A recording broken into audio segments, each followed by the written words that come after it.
Hello. What I'm going to do today is take you through my coffee workflow from start to finish without stopping, and just show you what I'm doing and talk you through it. So first of all, I'm going to measure out 18 grams of fresh coffee beans into my coffee pot, or whatever you call it, dosing cup. These coffee beans are Union Roasters. They're in East London. I actually bought the bag from Sainsbury's. You can get a fresh enough bag if you check the roast date on the back. You can get a bloody good deal sometimes in there. So yeah, these are about 4 weeks old, still fresh enough. So I've just put 18 grams into my grinder. This is a VS3 grinder from Varia, beautiful design, bit noisy, a little bit slow, but nice and solid, and just looks good on the countertop. So that's grinding through. I'm also going to purge my coffee machine. This is the Gaggia Classic Pro. Pretty standard machine, all manual stuff. There's no timer or gimmicks or anything like that. But it produces a great espresso. I've changed the spring in this to 9 bar instead of 15 bar, which 9 bar is industry standard, so the espresso comes out beautifully and not over pressured or under pressured. Cool. 18 grams of ground coffee, just ground. Now it's pretty messy. What I'm going to do is put it in the portafilter without spilling all of the grounds everywhere. There we go, that's in. So 18 grams of ground coffee in my portafilter. I'm going to give it a tap to even it out. Try not to spill anything.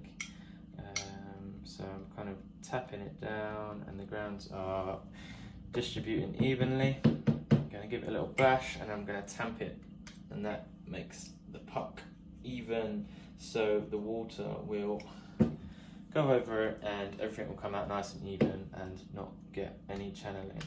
Right, puck screen on top from Normcore. That basically does a similar job. It makes the water evenly spread across the puck and makes the espresso nice and even, and it also helps make the espresso machine a bit cleaner, because sometimes the pucks can get stuck in this machine if I don't use it. So put my scales underneath, cup underneath. I'm hoping for about 36 to 40 grams of espresso in that cup, and that should take about 30 seconds to do. So I'm going to start it, and I'm going to start the timer, and we'll see what happens. I'm going to watch it and see how it comes out. So that's pouring nicely. There's no like spurts of water or coffee going everywhere.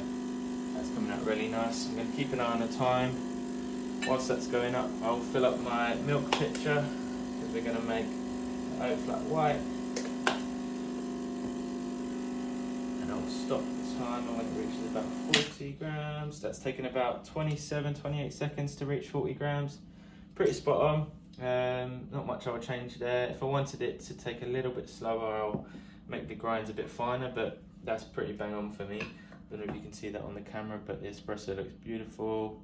No mess, really nice crema. Cool. I'm going to start my steamer. What that's doing is heating up the water inside, so it begins to be steam instead of water, and yeah, we'll make some flat white milk.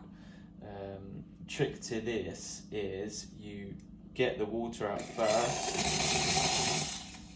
Make sure it's all steam, and then you put your second jug under with the milk, and then you start.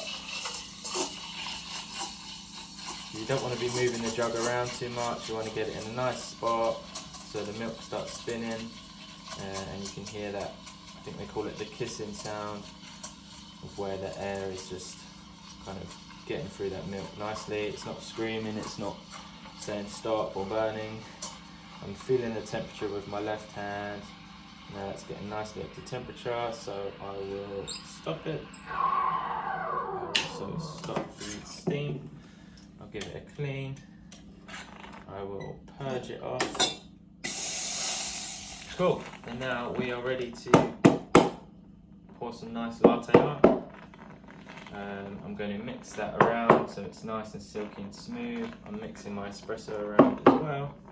And then I'm going to just pour a little pattern.